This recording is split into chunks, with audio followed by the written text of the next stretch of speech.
Hello and welcome, आपका स्वागत है फिर से एक नई वीडियो में। इस वीडियो में हम पढ़ने वाले हैं मैक्रो इकोनॉमिक्स का chapter 8 short run equilibrium output. तो चलिए शुरू करते हैं अपने चैप्टर को।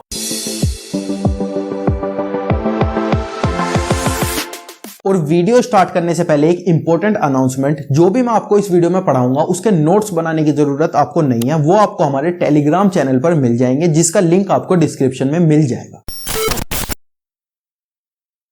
देखो, इस चैप्टर के अंदर बेसिकली हमें इक्विलिब्रियम को ढूंढना है। इक्विलिब्रियम मतलब अगर हमारी डिमांड हमारी सप्लाई के इक्वल हो जाए तो हम इक्विलिब्रियम पर पहुंच जाएंगे। मतलब मार्केट के अंदर जितना सामान आएगा, अगर वो सारा का सारा सामान सेल हो जाए तो क्या हो जाएगा, इक्विलिब्रियम हो जाएगा। डिमांड जो हो जाएगी वो सप्लाई के इक्वल हो जाएगी। अब इक्विलिब्रियम पे पहुंचने के हमारे पास दो तरीके होते हैं, जो कि किन समय बताते हैं। एक होता है एग्रीगेट डिमांड को एग्रीगेट सप्लाई के इक्वल कर दो, मतलब जितना सामान मार्केट में आएगा उतना सामान सेल हो जाएगा। या फिर इन्वेस्टमेंट को सेविंग के इक्वल कर दो। अब इन्वेस्टमेंट को सेविंग के इक्वल मतलब देखो, एग्रीगेट डिमांड को हम क्या लिख सकते हैं, कंजम्पशन प्लस इन्वेस्टमेंट। और एग्रीगेट सप्लाई को हम क्या लिख सकते हैं, कंजम्पशन प्लस सेविंग। देखो यहां सी से सी कट गया तो बचे क्या बचा, इन्वेस्टमेंट इक्वल टू सेविंग। और यही चीज आकर यहां पर बन जाती है इन्वेस्टमेंट इक्वल टू सेविंग। तो अब इन दोनों अप्रोचेस को हमें पढ़ना है। Aggregate demand equal to aggregate supply कैसे हमारे इक्विलिब्रियम तक पहुंचा सकती है, और इन्वेस्टमेंट इक्वल टू सेविंग कैसे हमारी इक्विलिब्रियम तक पहुंचा सकती है।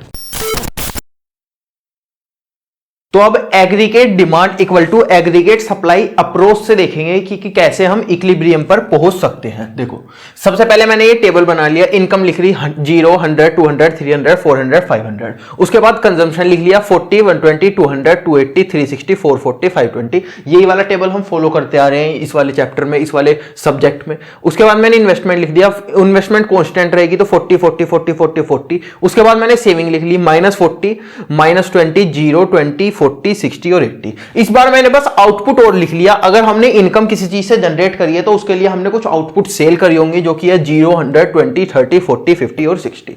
अब देखते हैं, मैं एग्रीगेट डिमांड लिखूंगा। एग्रीगेट डिमांड क्या होता है, कंजम्पशन प्लस इन्वेस्टमेंट। तो इन दोनों को मैं प्लस करता चला जाऊंगा। 40, 40, 80 हो गया, 120, 40, 160 हो गया, 200, 40 कितना हो गया, 240, 280 और 40 कितना हो गया, 320। और इन दोनों को प्लस करके ये आ गया।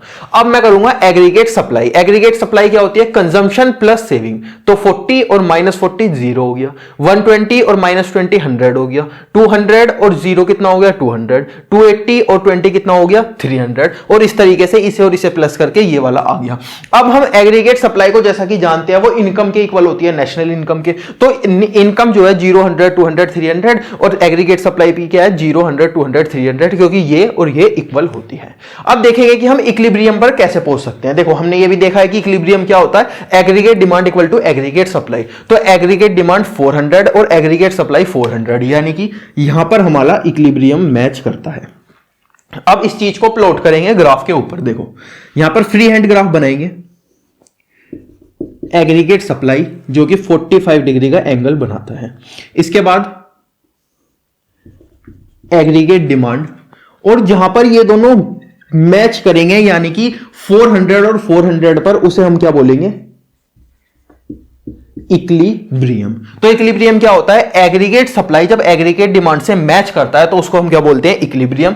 और अगर एग्जाम के अंदर क्वेश्चन आता है तो हमें पहले ये पूरा टेबल बनाना पड़ेगा, उसके बाद ये वाला ग्राफ बनाना पड़ेगा, और उसके बाद इन दोनों के पॉइंट हमको लिखने पड़ेंगे, जो कि मैं अभी लिखवाऊंगा। अब देखो, ये जो इक्विलिब्रियम का पॉइंट है उससे नीचे वाला पोर्शन, ये वाला पोर्शन के अंदर क्या हुआ, इस वाले पोर्शन के अंदर एग्रीगेट डिमांड, ये वाला कर्व ज्यादा है एग्रीगेट सप्लाई, यानी कि इस वाले कर्व से।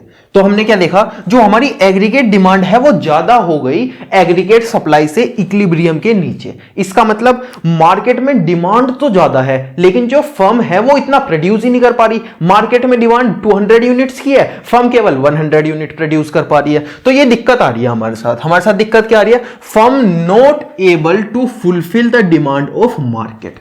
ठीक है, फर्म प्रोड्यूस नहीं कर पा रही इतने गुड्स। अब फर्म ने क्या सोचा था कि हम 100 गुड्स बनाएंगे, 20 स्टॉक में रख लेंगे और 80 क्या कर देंगे, सेल कर देंगे। अब इतनी ज्यादा डिमांड आ गई कि 100 के 100 क्या हो गए, सेल हो गए। तो ये जो 20 रखने वाले थे स्टॉक में, ये रख पाएंगे? नहीं रख पाएंगे। इसलिए जो इनका स्टॉक है वो गिर जाएगा, कम हो जाएगा, लेस हो जाएगा स्टॉक। अब इस चीज का सॉल्यूशन क्या है? सॉल्यूशन है आउटपुट को इंक्रीज करो। जो आउटपुट फर्म प्रोड्यूस कर रही है उसको इंक्रीज करे। आउटपुट इंक्रीज हो जाएगी तो क्या होगा, सप्लाई भी इंक्रीज हो जाएगी। और ये हमें कब तक करना है? हमें सप्लाई को तब तक करना है, एग्रीगेट सप्लाई को तब तक इंक्रीज करना है जब तक हमारी एग्रीगेट डिमांड एग्रीगेट सप्लाई के इक्वल नहीं आ जाए। तो इससे क्या होगा, हमारी एग्रीगेट डिमांड एग्रीगेट सप्लाई से इक्वल आ जाएगी, तो हम यहां से निकलकर कहीं इस पॉइंट पर पहुंच जाएंगे, जिससे कि हम दोबारा से इक्विलिब्रियम को अचीव कर पाएंगे। तो अभी aggregate demand is more than aggregate supply की प्रॉब्लम हमने सुलझा ली, लेकिन इक्विलिब्रियम के ऊपर क्या हो रहा है, एग्रीगेट डिमांड कम हो जा रही है और एग्रीगेट सप्लाई ज्यादा हो जा रही है। मतलब कि मार्केट के अंदर डिमांड तो है नहीं, लेकिन जो फर्म है वो प्रोड्यूस किए जा रही है। फर्म ने प्रोड्यूस करते 200 यूनिट, लेकिन मार्केट के अंदर कितनी है, 100 यूनिट की डिमांड है।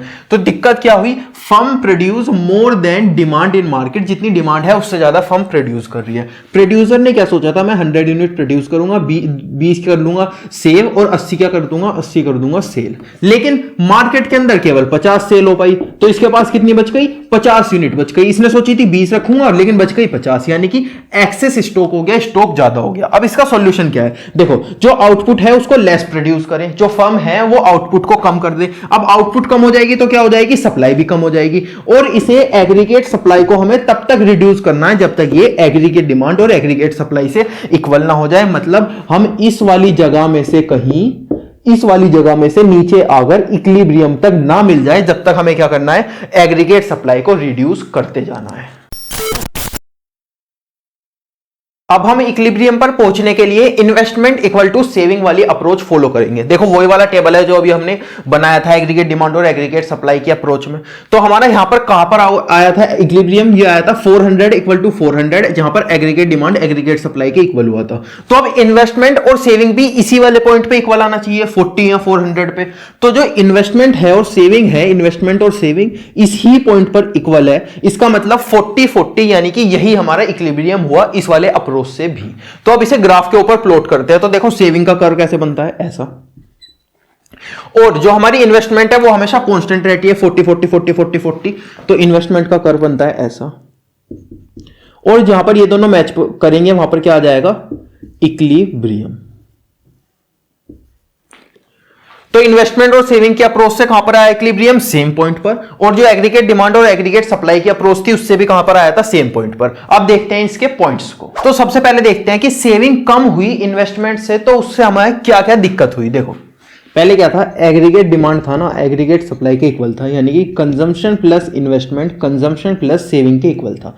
अब सेविंग फॉल हो गई लेकिन इन्वेस्टमेंट कांस्टेंट रही। इसका मतलब कंजम्पशन प्लस इन्वेस्टमेंट ज्यादा हो गया कंजम्पशन प्लस सेविंग से, क्योंकि सेविंग में थोड़ा सा माइनस हो गया, सेविंग थोड़ी फॉल हो गई। इसका मतलब एग्रीगेट डिमांड ज्यादा हो गई एग्रीगेट सप्लाई से।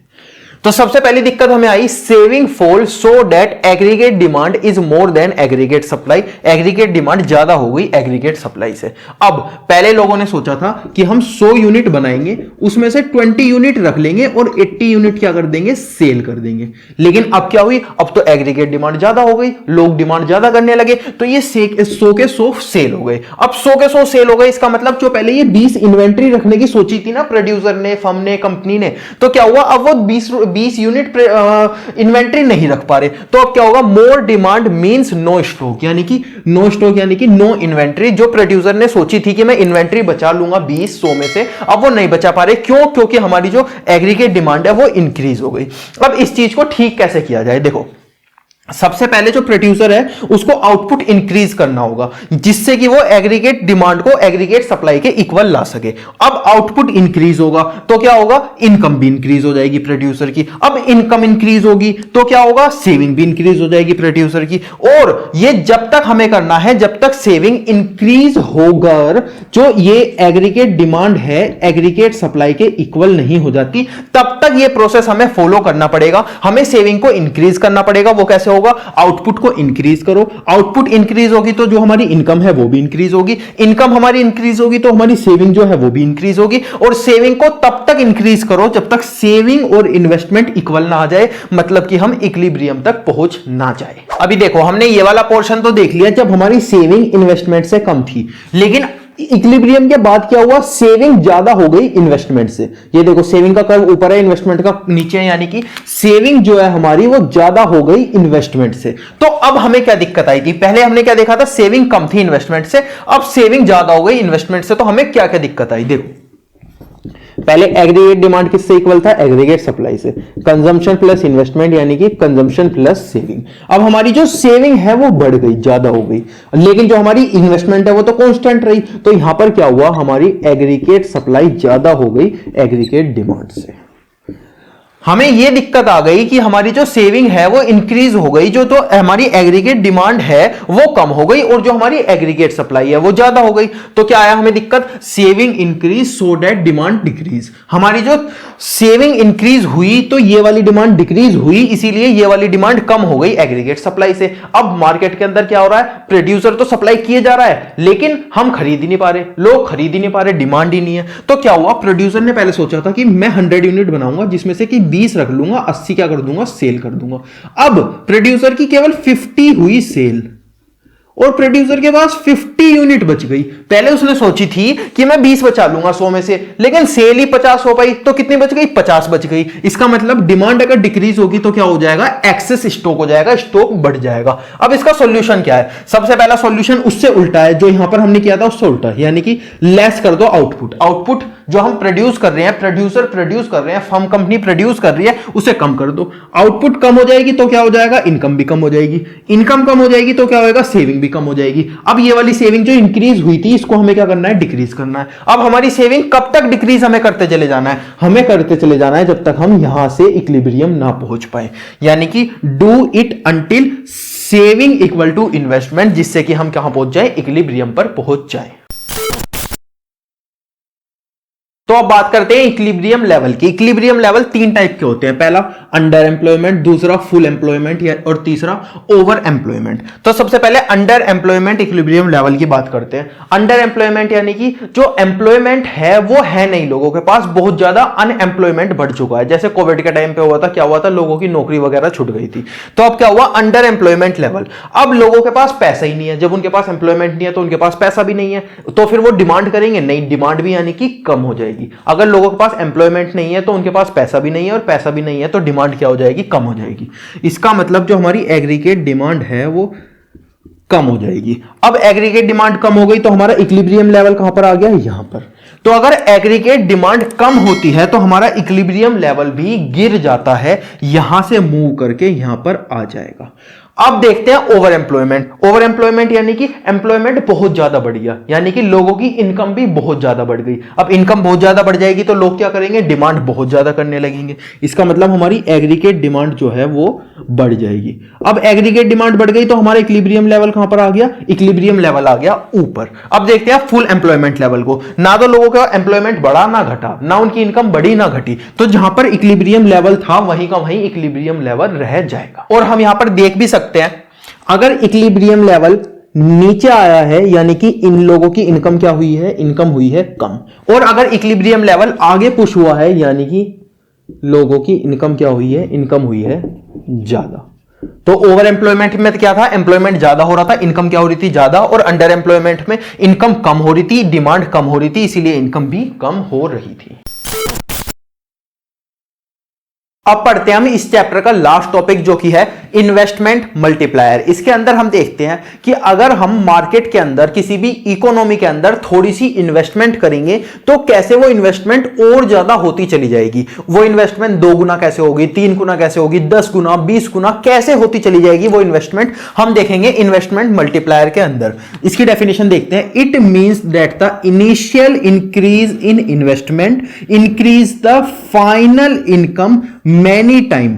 इस इनिशियली जो हमने इन्वेस्टमेंट की होगी वो बहुत ज्यादा कैसे हो जाएगी वो हम समझेंगे इन्वेस्टमेंट मल्टीप्लायर के अंदर। उससे पहले देखते हैं कि इन्वेस्टमेंट मल्टीप्लायर की हमें जरूरत क्यों पड़ती है, ये हमें क्या बताता है। देखो, अगर हमारी किसी भी इकोनॉमी के अंदर इन्वेस्टमेंट ज्यादा होगी तो उस इकोनॉमी की नेशनल इनकम भी ज्यादा हो जाएगी। इन्वेस्टमेंट ज्यादा मतलब नेशनल इनकम भी ज्यादा, इन्वेस्टमेंट कम मतलब नेशनल इनकम भी कम। तो हमारी इन्वेस्टमेंट ज्यादा होने की वजह से हमारी नेशनल इनकम कितनी ज्यादा हुई, ये क्या बताता है, हमें बताता है investment multiplier. Increase in national income due to increase in investment, investment में चेंज आने की वजह से नेशनल इनकम के अंदर कितना चेंज आया, ये हमें कौन बताएगा, इन्वेस्टमेंट मल्टीप्लायर। इसको हम डिनोट करेंगे के से। इसका फॉर्मूला होता है change in income divide by change in investment. Investment के अंदर चेंज आने की वजह से हमारी इनकम के अंदर कितना चेंज आया, ये कौन बताएगा हमें, इन्वेस्टमेंट मल्टीप्लायर। अब एक टेबल से समझते हैं कि इन्वेस्टमेंट मल्टीप्लायर होता क्या है। देखो, सबसे पहले मैंने एमपीसी अज्यूम कर लिया कि 0.9% है। एमपीसी क्या होता है, मार्जिनल प्रोपेंसिटी टू कंज्यूम। अगर किसी इंसान की इनकम 100 है तो वो अगर उसका एमपीसी 0.9% है यानी कि 90 रुपीज वो कंज्यूम कर लेता है और 10 रुपीज वो क्या करता है, वो सेव कर लेता है। तो एमपीसी का मतलब क्या हुआ, मार्जिनल प्रोपेंसिटी टू कंज्यूम। अगर किसी की इनकम 100 रुपीज है तो 90 वो कंज्यूम करेगा और 10% क्या करेगा, वो सेव करेगा। अब देखो यहां पर राउंड 1 है, किसी ने इन्वेस्ट किया मार्केट के अंदर कितने, 1000 रुपीज। अगर किसी ने इन्वेस्ट किए हैं 1000 रुपीज तो वो किसी ना किसी की तो इनकम बनी होगी 1000 रुपीज। अब अगर वो किसी की इनकम बनी है और उसका एमपीसी 0.9% है तो वो 900 रुपीज यानी कि 90% कंज्यूम कर लेगा और 10% सेव कर देगा। अब उसने 90% कंज्यूम किए हैं, इसका मतलब मार्केट में जाकर खर्च किए हैं। अगर मैं किसी 900 रुपीज मार्केट में जाकर खर्च करता हूं, मेरा एक्सपेंस होता है 900 रुपीज, तो वो किसी ना किसी की तो इनकम बनी होगी, यानी कि चेंज इन इनकम कितना आ गया, 900। अब इसके पास 900 रुपीज आ गए, इसका कितना है एमपीसी 0.9%, तो इसने 90% कंज्यूम कर लिया, 10% सेव कर दिया। अब इसने ये वाले 810 रुपए जहां पर भी खर्च करे होंगे तो किसी ना किसी की वो इनकम बनी होगी, तो चेंज इन इनकम कितना आ गया, 810। उसके बाद चेंज इन कंजम्पशन कितना आया, 729, 90% और 10% उसने क्या कर लिया, सेव। अब इसने ये वाला खर्च किया है तो यहां पर किसी की इनकम बनी होगी। इस तरीके से ही ये चार्ट चलता चला जाएगा। अब ये वाला चार्ट खत्म कहां पर जाकर होगा, उसके लिए हमारे पास एक फॉर्मूला होता है K इक्वल टू यानी कि investment multiplier equal to 1/1 minus MPC. यहां पर एमपीसी कितना था, 0.9%, तो 1 यहां पर कर दिया और 1 माइनस 0.9% एमपीसी की जगह इसकी वैल्यू पुट कर दी। अब यहां पर नीचे हमने सोल्व किया तो यहां पर क्या पता, 0.1%, 1/0.1% यानी कि 10, यानी कि 10 टाइम्स। तो इन्वेस्टमेंट मल्टीप्लायर कितना हो गया, 10 टाइम्स। जो हमने इनिशियल इन्वेस्टमेंट की थी, जब तक इसका 10 गुना बन जाएगा तो ये वाला चार्ट, ये वाला टेबल वहां पर जाकर खत्म हो जाएगा। तो ये किससे निकाला हमने, सेकंड फॉर्मूले से, investment multiplier equal to 1/1 minus MPC. तो कैसे हमने 1000 रुपए से 10,000 रुपए बना लिए, 1000 रुपए से 10 गुना बना लिए, 10,000 रुपए, ये हमने समझा इन्वेस्टमेंट मल्टीप्लायर के अंदर। और कितना इनकम के अंदर चेंज आने की वजह से हमारी नेशनल इनकम के अंदर चेंज आया, वो हमने निकाला इन्वेस्टमेंट मल्टीप्लायर के अंदर। अब हम देखेंगे कि जो इन्वेस्टमेंट मल्टीप्लायर है और एमपीसी है, इनके बीच में कौन सा रिलेशनशिप है। देखो, हमने ये फॉर्मूला पढ़ा है K equal to 1/1 minus MPC. तो हमने एमपीसी 3 अज्यूम कर लिए, 0.6, 0.9 और 0.3। सबसे पहले इससे निकालते हैं K इक्वल टू 1/1 माइनस 0.6, यानी कि K कितना हो गया, 2.5 टाइम्स। अब यहां पर निकालते हैं, यहां पर क्या हुआ, एमपीसी क्या हुआ, इंक्रीज हुआ है। K equal to 1/1 minus 0.9 equal to 10 times. यहां पर क्या आ जाएगा, 10 टाइम्स, यहां पर क्या आया था, 2.5 टाइम्स। अब दिखाते हैं एमपीसी। यहां पर एमपीसी क्या हुआ है, यहां पर एमपीसी हुआ है decrease. K equal to 1/1 minus 0.3 equal to 1.428 बार। तो यहां पर क्या आया, यहां पर K इक्वल टू 10 टाइम्स आया, K इक्वल टू 2.5 टाइम्स आया, K इक्वल टू 1.428 टाइम्स आया। अब हमने क्या देखा कि अगर हमने एमपीसी को इंक्रीज किया था, बढ़ाया था, तो ये 2.5 से 10 टाइम्स हो गया था, यानी कि ये भी क्या हुआ था, ये भी इंक्रीज हो गया था। लेकिन हमने एमपीसी को कम किया था, 2.6 से क्या किया था हमने, 0.3 को किया था। तो यहां पर क्या आया था, यहां पर ये एमपीसी रिड्यूस हो गया था, यानी कि डिक्रीज हो गया था। तो हमने क्या देखा, अगर हम एमपीसी को रिड्यूस करेंगे तो जो हमारा के है वो भी रिड्यूस हो जाएगा, और अगर हम एमपीसी को इंक्रीज करेंगे तो हमारा के जो है वो भी इंक्रीज हो जाएगा। एमपीसी को हमने इंक्रीज किया तो हमारा के क्या हुआ, इंक्रीज हुआ। एमपीसी को हमने कम किया तो हमारा के क्या हुआ, हमारा के भी कम हुआ 2.5 से 1.48। तो हम इससे बोल सकते हैं कि इन दोनों के बीच में डायरेक्ट रिलेशनशिप है, मतलब अगर हम एक को बढ़ाएंगे तो दूसरा भी बढ़ेगा, एक को घटाएंगे तो दूसरा भी घटेगा। अभी देखो, किसी इंसान की जो इनकम है वो 100 रुपीज है। हमने एग्रीगेट डिमांड में पढ़ा है कि अगर किसी की इनकम 100 रुपीज है तो वो दो चीज कर सकता है, या तो उसका कंजम्पशन कर सकता है या फिर उसको सेव कर सकता है। अब सपोज इसने कंजम्पशन कर लिया 60 और सेव कर लिया 40, तो इसका एमपीसी कितना हो गया, 60/100 इक्वल टू 0.6, और इसका एमपीएस कितना हो गया, मार्जिनल प्रोपेंसिटी टू सेव और मार्जिनल प्रोपेंसिटी टू कंज्यूम, 40/100 यानी कि 0.4। अगर हम इसके एमपीसी प्लस एमपीएस को प्लस करें तो क्या हो जाएगा, 0.6 प्लस 0.4 इक्वल टू 1। अब एक और एग्जांपल लेते हैं, किसी की इनकम 200 रुपीज है, वो दो चीज कर सकता है, या तो सेव कर सकता है या कंज्यूम कर सकता है। सपोज उसने 120 रुपीज सेव कर लिए और सपोज उसने 80 रुपीज सेव कर लिए और 120 रुपीज कंज्यूम कर लिए। अब इसका एमपीसी कितना हो गया, 120/200, और इसका एमपीएस कितना हो गया, 80/200, यानी कि यहां पर आ गया 0.6 और यहां पर भी क्या आ गया, 0.4।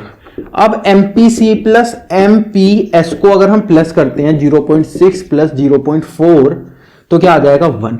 यानी कि हम ये प्रूव कर सकते हैं कि जो एमपीसी प्लस एमपीएस होता है वो हमेशा 1 होता है, और एमपीसी प्लस एमपीएस होता है वो हमेशा 1 होता है, चाहे वो कितना भी कंज्यूम करे, कितना भी सेव करे। अगर इनका कॉम्बिनेशन अलग अलग टाइप से हम बनाएंगे तो एमपीसी प्लस एमपीएस कितना आएगा, हमेशा 1 आएगा। तो अब हम देखते हैं मल्टीप्लायर और एमपीएस। पहले हमने क्या देखा था, एमपीसी और एमपीएस। अब हम देखेंगे मल्टीप्लायर और एमपीएस की रिलेशनशिप क्या होती है। सबसे पहले हम फॉर्मूला ड्राइव करते हैं। देखो k इक्वल टू क्या होता था, k equal to 1/1 minus MPC. हमने ये वाला फॉर्मूला सीखा है अभी अभी। अब हम इससे क्या लिख सकते हैं, MPS equal to 1 minus MPC. ये जो एमपीसी है इसको मैं इधर ले गया, इधर जाके ये क्या आ गया, माइनस का आ गया। MPS equal to 1 minus MPC. अब ये जो 1 माइनस एमपीसी आया है यहां पर ये है, तो इसकी जगह मैं एमपीएस भी लिख सकता हूं। तो क्या आ गया, k इक्वल टू 1/एमपीएस। तो यहां पर भी हम लिख देंगे k इक्वल टू 1/एमपीएस। ये हमने नया फॉर्मूला बना लिया।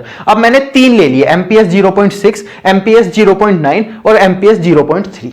अपना कैलकुलेटर ले लेता हूं।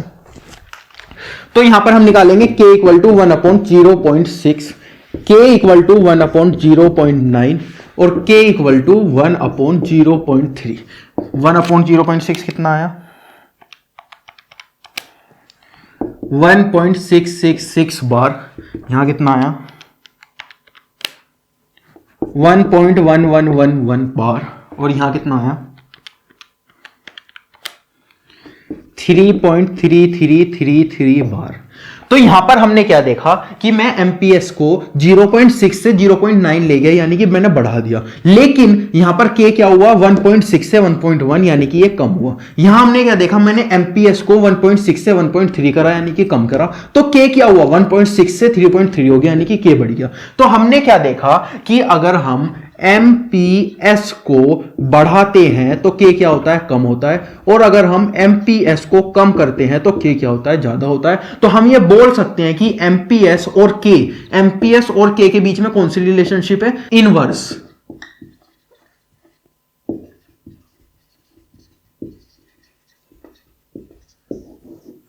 मल्टीप्लायर और एमपीसी के बीच में कौन सी थी, डायरेक्ट, और मल्टीप्लायर और एमपीएस के बीच में कौन सी है, इनवर्स रिलेशनशिप।